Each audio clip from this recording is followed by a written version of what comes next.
Bram, our free money no more Bram, our Bram, fa kubafu bre Yesu, tie wasu fire saloso, fime polo ati fiho, tie urano rese wose.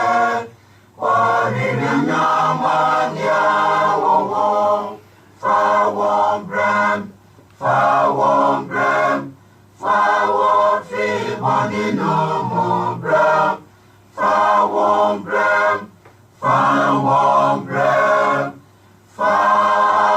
kubafu bre Yesu. Therefore, Yamama Transi, a Church of Christ, and as a Christopher, and a day and some pay bremy, and some pa yatudin se, Mumacho Concrono and Cassa. Adofonomo, Yefre who a Christopher, Yen him say, Yem fare by, Yenina swing near Chocon Queen, the Santi, and a Peter Mume Dicano, a 3 I 9, you move to Bakuna Casache and say, Sebastia Kauna Kupa Samoa. And then I was here, can't say there when you go past him city. The bus yes, when you go swa, Yason Sa Hodia, only Yakupon Diama. Na and Munyamno, I Christo the other. He said, Auntie, and eh, yeah, but why and church shall send out you tell Mono. I have to din say,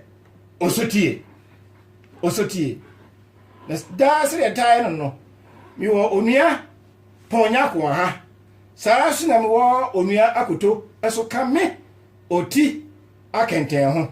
na sabre yi e besere nua ponya ako no wadi anim e won pae bom adofro my mon pae oso hene yakopon bo oso na asase e japa atumi na eya wode and the face so yeda wase e japa yeda wase sai wa hwe so na wabo eho ban ama na wotwe asan akọ apro abetu asomdwe mu yede wase wada wonhira wona mewuade Yesu Kristo ede mayen de yesu ran se huyemobo na koso ara fa yesinto ene emratu nyina eche yen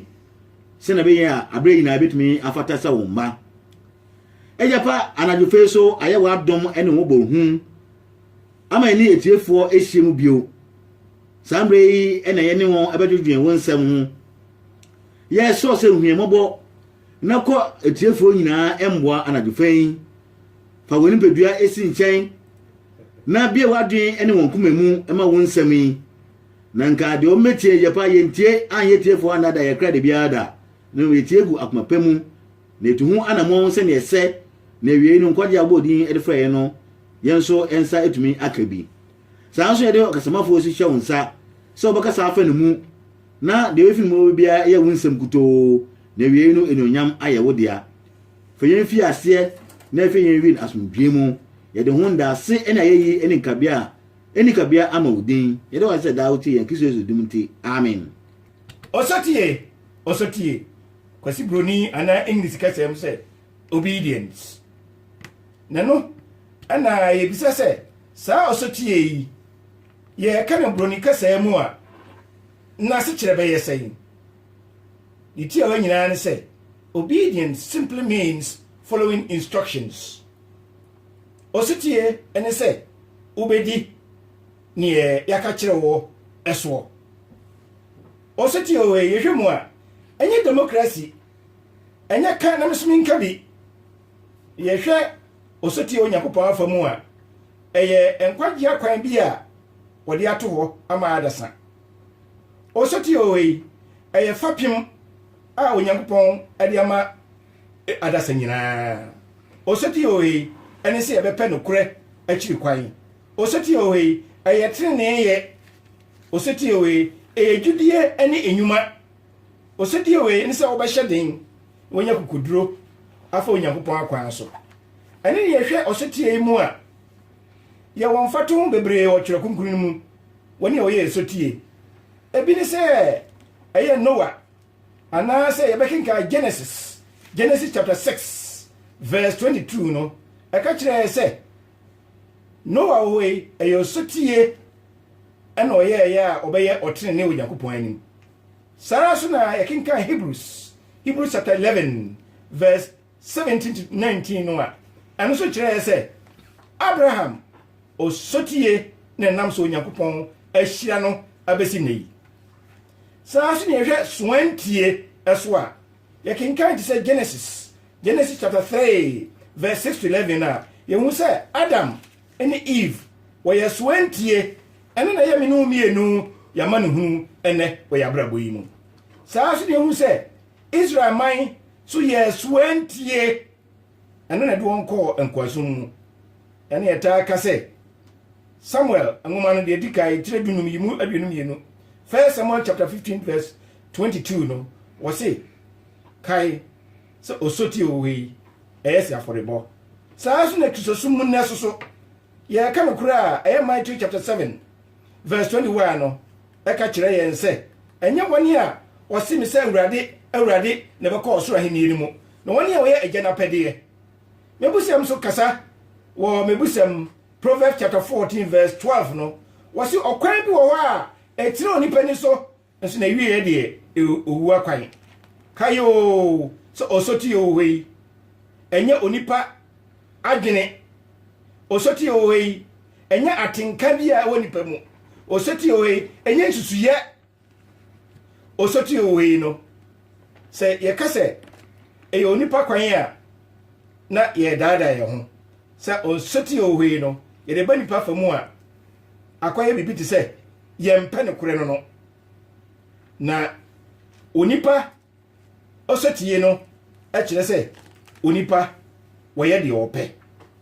ye de bam ye kasa ye mu wo twekunkunu mu a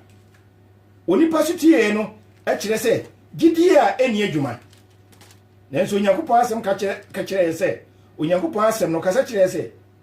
mumye enye ho atiefo arefuefo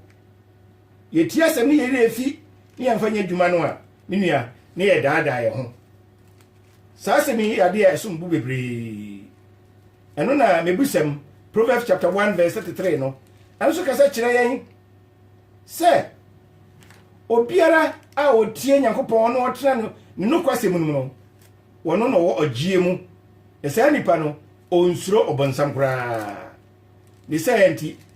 osoti ye we ade a wase ye de sum ye Nyankopon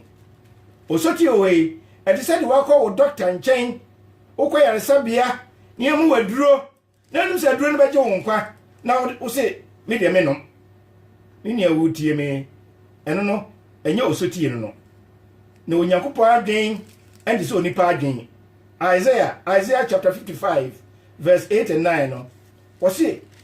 de Onyankopon adwen mu do no na saa na enipa adwen mu do ni yere tu nipa ntemu a se de ewiem efra saase so ko wiem no saa ne ni Onyankopon adwen etie Onyankopon adwen mu bai esien brebebe ni awutie me kai se ye ka osoti a eni kwa se onipa yankasa efe ye kwan so ade nti ene wo se onipa ye de ye pe se ye de ye pa ene na mu me kai se ye de hu ekọ amanihunu mu na owu akwa ne ye fa so ene yi ebra me no mu kase yi Onyankopon kasa kire mu bi se enka yati asi odwumadie bia wode ahye yensa si enkoye enso yanyi nipo sabre Onyankopon kasa kire mu bi se ewo se edi dwumadie bi nanso yaye suantie wasase ne hu nemu de ye ne se ene nam saasem no ho ekọ ho akron na ade ye ne se adwen se ye ntie ade ntira yaye ho se ye nheda si yenye nemu no ni adwen ye ne se de Onyankopon aka no nyansa bi ye anim ebinim ho a Onyankopon kasa kire won se onko ya de bi a nka woni a onko ya de no kura no ebe ya de soronko a kura obenya ho emfaso sabre ebinim kinkan Onyankopon asem a ekasa kire won mu sɛ ɔnkɔyɛ nnwuma pa bi ma Awurade saa bere yi emu bi wɔ no mu a Onyankopɔn kasa kyerɛ yɛn si yɛntie n'asɛm no na yɛnyɛ asɛm no yɛfo ɛnso wohwɛ mu a yɛnyi Nyankopɔn ne ni wɔ saa nsɛm yi nyinaa ho na yɛmu no deɛ yɛyɛ ne sɛ deɛ hia yɛn ɛne yɛyɛ na ɛno ara ne sɛ yɛtwetwe yɛn nan ase ayɛ sɛ kɔnɔ ho kaya na ɔma no a ɔnsoa obi susu ba a ɔma ne nsoa so wantie ne suban no Onyankopɔn ɔkasa kyerɛ me ne omienu sɛ ɔsi ehu sɛ ehia sɛ me ne omienu no yɛbɛka anaa yɛbɛyɛ dwumadi a Onyankopɔn de ama yɛn san sɛ yɛn kwagye kwai mu bi wɔ mu a Onyankopɔn ɔkasa kyerɛ mo sɛ munyɛ enomboa munyi ntoboa mufuma honyadeɛ ɛnyɛ Onyankopɔn adwuma nso yɛda yɛn ho sɛ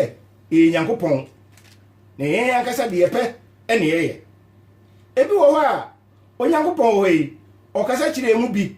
sɛ yɛnkɔyɛ yɛn kwagye ho adwuma yɛmu bi wɔ hɔ a Onyankopɔn kasa kyerɛ sɛ nkwagye ho asɛm yi yɛnkɔka nkyerɛ adasa sɛ wɔbɛgye Yesu Kristo adie sɛ wɔbɛsa kyerɛ wadwen firi wɔn bɔne ho wɔbɛpa wɔn gyidie mu aka na wɔbɛbɔ Yesu Kristo din na wɔnyɛ asubɔ na wɔakyerɛkyerɛ wɔn sɛ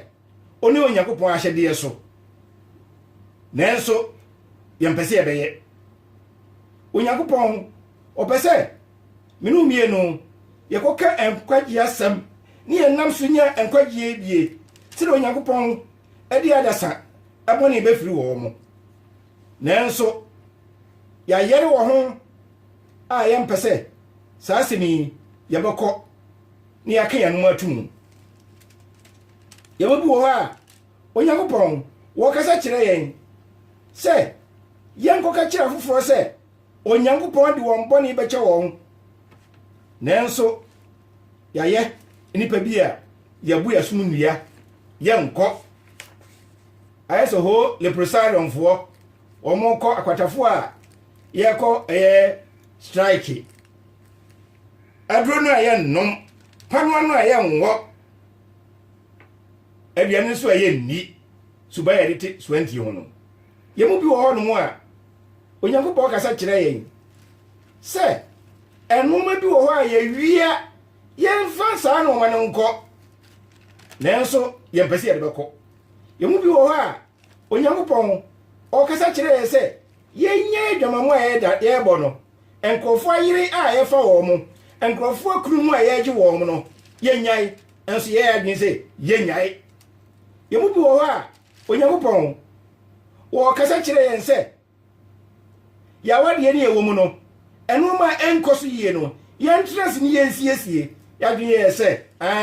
wɔn de odifoɔ nti menkɔ dɔfo a wotie me nim asɛm a Onyankopɔn ɛka kyerɛ wo anwummere yi yɛ a wayɛ wadwene sɛ Onyankopɔn asɛm no nyɛ nsɛm biara anim mede Yesu Kristo din ɛɛtuufo sɛ ɛhia koraa sɛ wobɛnya saa adwene no ɛwɔ wo tiri mu for Onyankopɔn asɛm no Onyankopɔn ahyɛdeɛ no Onyankopɔn akwan a ɔde ato hɔ no ma ne nyɛ wɔ ahia asɛm paa ansa na wakɔdi awerɛhoɔ ansa na wɔka sɛ yie sɛsɛ deɛ aka kyire ansa na wakɔka sɛ mehunu yɛ anka ansa na owuo ato yɛna ne yɛtwa kronkron no ɛnkɔ Hebrefoɔ nwoma no etire du baako Hebrews chapter 11 verse 7 ne yɛnti asɛm bi wɔ hɔ ɛfa yɛ nana Noa ho yɛnti Onyankopɔn asɛm Hebrefoɔ nwoma etire du baako nyimu nson no gidie na deɛ onya ehunu ɛho nsɛm ba Noa nkyɛn no ɔde daa ne ho so siesie adaka ɛma ne fie nkwagyeɛ ɛno so na ɔnam bu wiasefo na ɔyɛ gidie ɛho trene odidifoɔ ɛna wase saa asɛm yi Onyankopɔn ka kyerɛ ankorankora biara ɔmo ehu sɛ gidie ɔhɔ ɛyɛ ɔsɔtie a ebetimi agye yɛn nkwa Noa nam so ɛde gye ɔne ne fiefoɔ nkwa onua dɔfo mepɛ sɛ wobisa wo ho yie pa se me pese meti onyankopon asem meje me ho nkwa mini mabusuafo nkwa me namfofo nkwa na matamfo pokura so onyankwa gye bi mini adofo si epesi ehu ye nana no wayi dwumadi odi ye pa de a muni ye na ye twa konkro no enko ya pam ne da mu ho eye Genesis chapter 6 verse 13 ekosi 22 no yentie ensem a hye ho apore bi a emma entiase ye ma ye hu enoma bi a onyankopon hye yen onyankopon kire yen ye nana no wayi so fa so a onyankwagie na yentie Mose humadika ya Genesis 3:9 nyiwu dum yensa ekosi aduonu menu no na yakopon ka kire no wase honam nyina awie ya bamanim efrise woni eden ahya asase so ma na hwe mese won ene asase fowa ya adaka na ye mpia wa adaka no mu na fa ehye etare mu ene ho na sede ye no nie ne ntwimu basafa hasa ne tre basafa duonu ena ne kron basafa aduasa yadaka no ho mpoma kosi se aka basafa baako na aduru esoro na si adaka na no pono ne nkyemu na ye nsamso miensa de di ase de di ntam ene de di soro na hwe mede nso yire be ba asase so mabese honam a nkwa honhom ewo mu nyina osoro ase asase so ade nyina ebewu na mene wo be ya pam ato ho na wakọ adaka no mu wo ene wo ma ene wo yire ene wo ma eyire nom na fa honam a ete ase nyina mu mienu onini ne obere akọ adaka no mu na onya nkwa enka wo ho eno ma se de wonsutie toteboa se de wonsutie ene muwa wo wi asase so nyina se de wonsutie wo nyina mu mienu emra wonchen na wanyankwa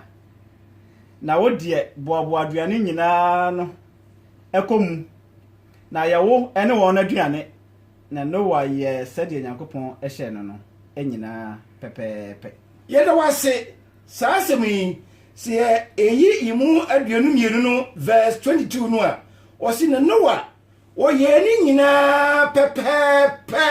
aha eni nsem nyina so a epese ye betu ye tirimu sanse saasemi eyade a ebedi kama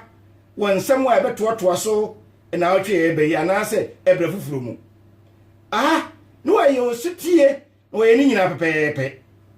wei eni se ye kan da bia se wei ni onyankopon a wonsachira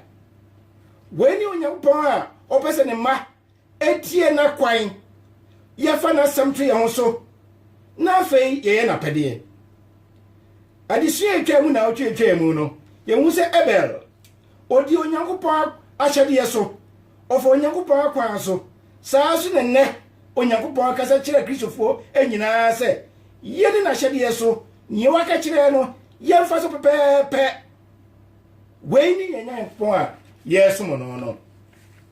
na dia baako ampese kristofo nyina hye no nso se e wosi enya opa a kristoni bia nya opa obi a opese obe kristoni bia no ese oti ase se gidio wei kristoni bia ene ekwan a ese wo faso na obesu nyankopon saa gidie no eyo sotie a onyankopon de ama wo se eya hokeka gidio wei broni se enya passive enya de yete a ne de nsa hye dem fam gidio wei eya hokeka ahokeka yakeka bom enya adwuma no wa gidie yi enu ko sotie mu ne no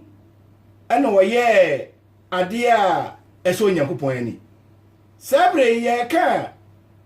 nka Noah ensem ye ka fa no hwi nanka nyansa bia enimu ma no ya wa shen ensuo so shen ɛne deɛ mi beto nsuo ɛne deɛ nanso enfie ɔha ne aduonu 120 years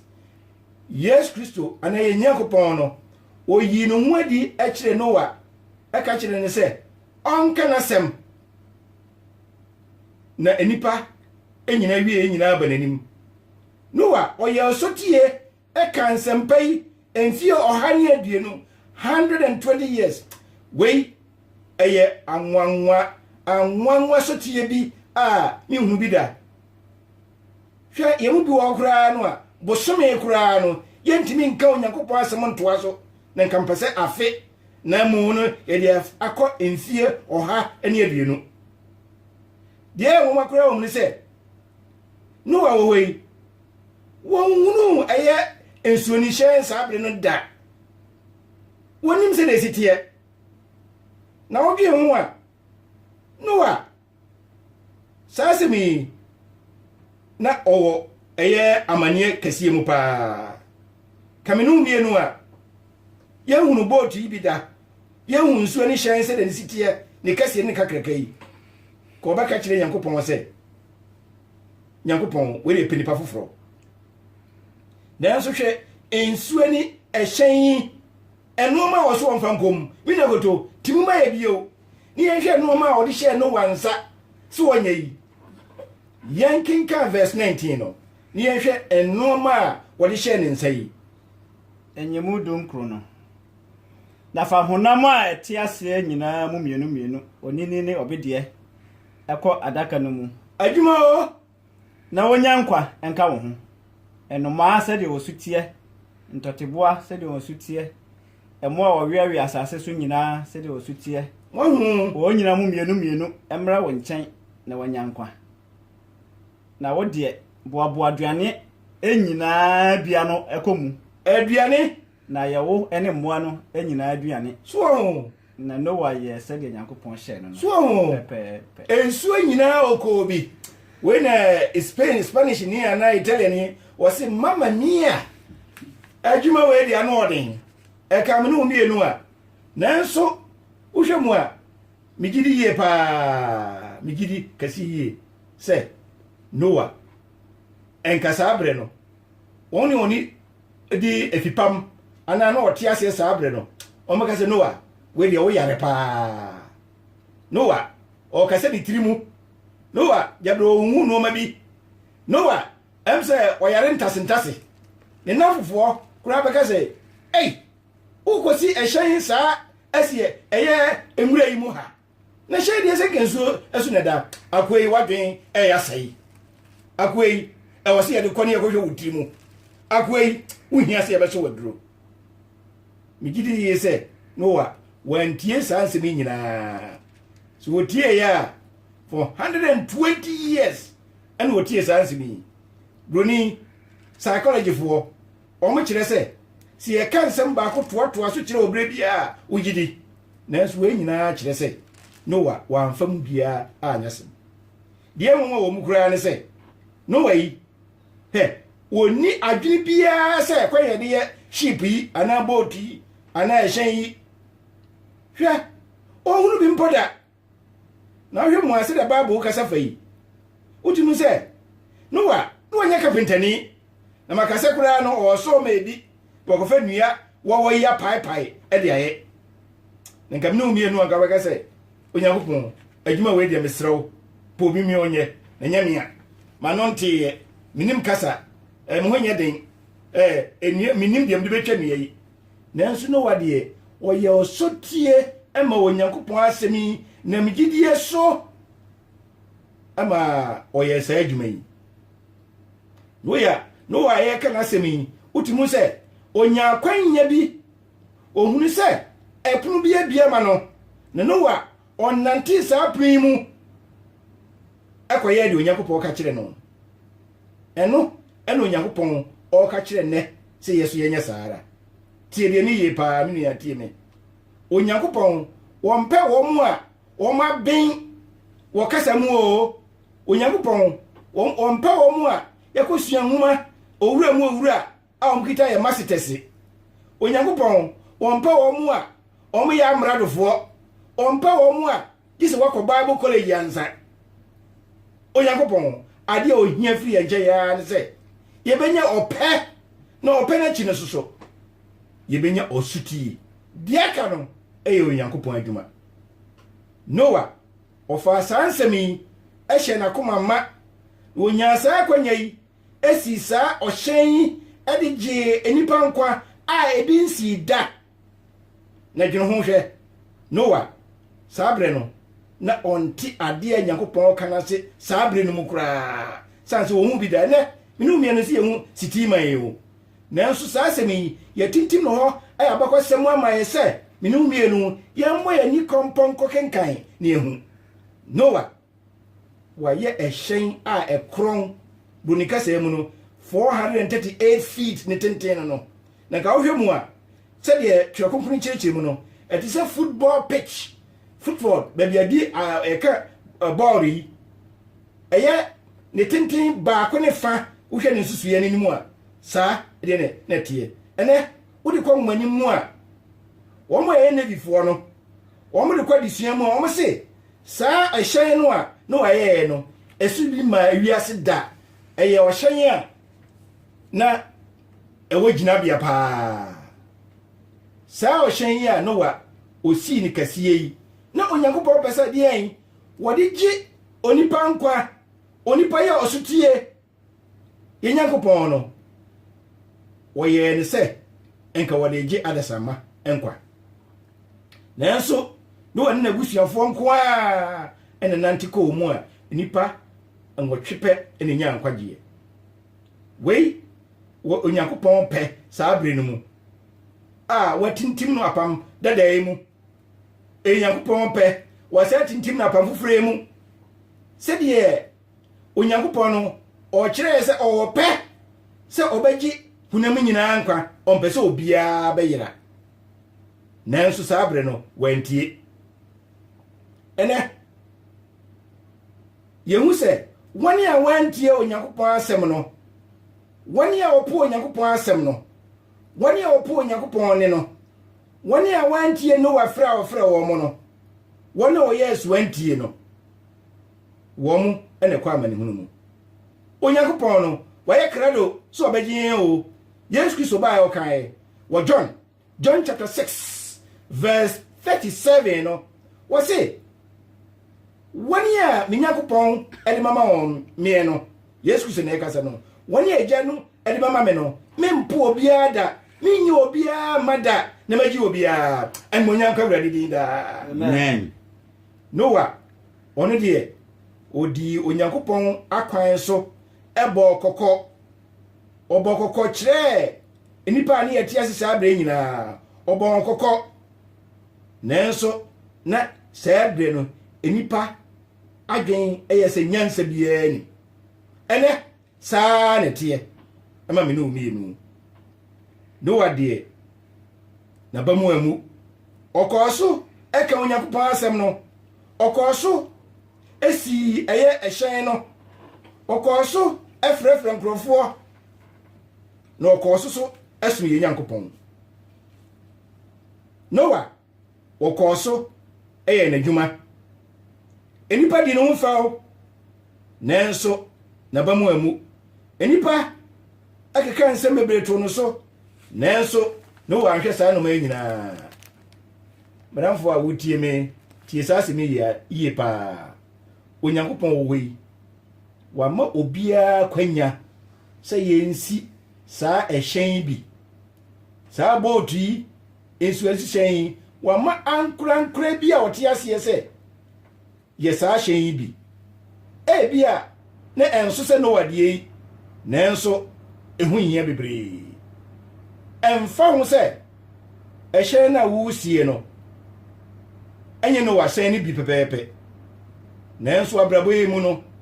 Onyankopɔn kasa kyerɛ me no mienu sɛ ye momoden a ne yenye ehyen wo ya brabo mu sɛ nkrofo mpo eyi ye ma ye po ya sɛm a ye ka no yesu wantie won sɛm no ho omumfo Onyankopɔn akwa so kura no a sɛ nipa edi ye ho fɛwa kai sɛ Noah wɔne ne mma ɛne n'abusuafoɔ deɛ wɔampo saa asɛm nti mo miehwɛ ne yie sɛ wɔne a ɔpo wɔyɛ Noa nsɛm no wɔde wɔn kra ɛne twa so na mekae mu bio sɛ ɛnɛ ewiase yɛ ɛte hɔ yi ɛno na ɛkɔ so ɔwɔ yɛn nyinaa ntam Noa brɛ so no na awudie bɔne akɛseɛ a ɛkorɔ nkɔ ɔsoro kora kyɛn saa bere mu ɛno a na ɛkɔ so na yi hwɛ nɛ mogya hwiegu a ɛhwiegu a yɛde sɔ Onyankopɔn abotre ahwɛ yɛpo yɛ Nyankopɔn saa no ɛte sɛ de yɛpo ɛyɛ bootu a ɛyɛ Noa yɛyɛ no ɛte sɛ yɛpo yɛ Awurade yɛ Nyankopɔn ɛnɛ ɛno nɛnɛ ɛnsɔre bebree yɛgu so yɛ yi yɛyɛ soantie Onyankopɔn akwan a ɔde ato wɔ sɛ yɛmfa sonsom no na kae sɛ atomuda no ɛbɛ o na ba ɛba ne deɛ ɛnte sɛ Noa deɛ yi a ɛyɛ nsuyire sane sɛ Onyankopɔn no aka to wɔ sɛ ɔmfa nsuyire nsɛe asase bio da na saa berɛ deɛ ɔde ogya a ɛnum da ɛnum no ɛne ɛwɔ adinam a adinam yi ɔnde wɔn mu da wɔn mu a ɔbɛtie Onyankopɔn asɛm yi wɔn a ɔbɛnam gyidie so na wɔafa Onyankopɔn akwan no me nua wotie me ɛyɛ wɔn mu a ɔbɛfa ɛyɛ no wasɛm a ɔka yi na wɔntie no so wode woyɛ tiefo a kae sɛ nkwagye kwa so na wonam no moma yɛnsi ɛhyɛn yi bi moma yɛnyɛ sɛ Noa deɛ no ne kɛseɛ na emu no ɛkwan a Onyankopɔn de ato hɔ ne kuradie a Onyankopɔn asɛm no mu ɛkwan a wɔde ato hɔ no moma nkurɔfoɔ emu yɛ bam moma nkurɔfoɔ ne yɛn ho fɛw na emu mmea nkɔ so nka Yesu Kristo maya ɔba ɛtɔ so mmienu no so bɛbɛ ewiase atɛn no moma yɛnyɛ asɛmhia yie paa mo yɛnyɛ dwuma mo yɛni trene me nua wotie me wɔn mo a wɔn nyi ɛyɛ ɛbɔhyɛ yi Onyankopɔn bɔhyɛ yi nie mo yɛhwɛ ne yie ɛba sɛ wohunu amane wɔn yɛ ehunu amane wɔn a ɔkɔ wuo mu anyinaa no ka ehu sɛ daakye no wo ahonyadie bi a Onyankopɔn ɛde bɛma wo ne bra me de me nsɛm yi kɔ wie yi ebi a emu bi wɔ hɔ a ɛyɛ di pɛkyie ɛte sɛ me ankasa amoma me yɛmfa saa asɛm nyɛ mfa to asɛm ɛda hɔ ne sɛ hwan ɛna woyɛ sotie ma no ɛbrɛ bi owura bi wɔ New York City abɔnten so wɔ na ɔnam ɛna ɔka Onyankopɔn asɛm wɔkyekyɛ Onyankopɔn asɛm yɛ tintim ne krataa so na nam ɔnam no ɔde adeɛ bi asɛ ne kɔn mu na de no ɔde asɛ ne kɔn mu no ebi wɔ n'akyi na ebi wɔ n'anim ɛna wɔsɛ kuta adeɛ bi a doni yɛ frɛ ne sɛ placard adeɛ a atwerɛ ɛso ɛna wɔpagya ɛna wɔde nam na wɔatwerɛ so sɛ wei ɛyɛ sandwich pick your pick wei ɛyɛ paano a yɛakyekyɛ yi deɛ wopɛ na wɔde saa asɛm nam abɔnten so no ne bo hɔ n'anim hɔ no wɔatwerɛ sɛ ɔno deɛ wɔgyimi ama Nyankopɔn o na n'akyi so wɔatwerɛ ato hɔ sɛ hwan ɛna wogyimi ama no saa asɛm yi ɛna mepɛ sɛ mene wo mmienu yɛdwen ho anwummerɛ yi owura yi wɔso wɔn deɛ ɔgyimi ma Kristo na hwan na wogyimi ama no hwan ɛna woyɛ sotie ama no ɔno deɛ ɔyɛ sotie ama Kristo medam ase wɔne a wɔte yɛn kan Edmonton Church of Christ na de enkyerɛkyerɛ brɛ mu yi sɛ mo hwehwɛ akyirɛ akwan a yɛ telephone number yi nie 07956 960070 Mrs. Diabio 07956 960070 any 07869 40 7015 07869 40 7015. Your Church of Christ bebre ole na fasu mu mi ka say asafi ebi wo Croydon ebi wo Mitcham saaso na asafi bi so Tooting ebi wo Lewisham asafi bi so e wo Stratford ebi wo Thamesmead ebi so wo West Ham asafi bi wo Kentish Town saaso na wo bi wo Wembley asafi bi wo Tottenham saaso na asafi ubenya bi wo Milton Keynes asafi bi wo Cambridge na asafi so atuate se wo UK ha mi ka say enyumrei Coventry fire son, Telford fire son. Sheffield for eso ewom. Saaso na Nottingham for so ho. Manchester, Leeds, nyina asafo no bi wo ho. Ofre telephone number ya, ye be che nyina kira kwan. Saaso na asafo bi wo Europe nyina. Italiano. Say, you just do say, sana odi nkan afa aka no. Italy no na mu tie yen. Bibia wo biara Church of Christ you benya bi. Ko Podnoni, Zopola, any Coleliano, Waba Traviso, Vicenza Bassano, any Bergamo, your Verona, Thomas, Ewoho, Milan, any Parma, Bologna, Reggio Emilia, any Modena, Ohoina, Safunubi, Ewoho, Samutia, Saraso, and Muko, Firenze, and as a Florence, any Rome, Italy for capital, or then Safunu, Bibina, Motem, Saraso, and Oko Napolia. You do I crowd air train. Monco Sicily Island and Mammo Sicily, your Catania, your Messina, your Siracusa, any Pelemu, I know be over Monfrey, na Monte. Yo, at year 4 that was say. A more Ghana and also more years of which I cry among 248636702. Mrs. Udiabio Ghana for 02486366702. And I say 0208 208280 0208 8208 280 Monfre Edmonton Church of Christ na den sempa Ibrahim onua ponya ko na motene nka wode empaibo eni sunsuaso maamo no onua kotoso na motene nka wode akenka asem eni sunsuaso maamo no mi oti akenten na meden sempa Ibrahim adom mobrohu ni asumdwe a efiri awurade Yesu Kristo eni entrada yeni modi nkra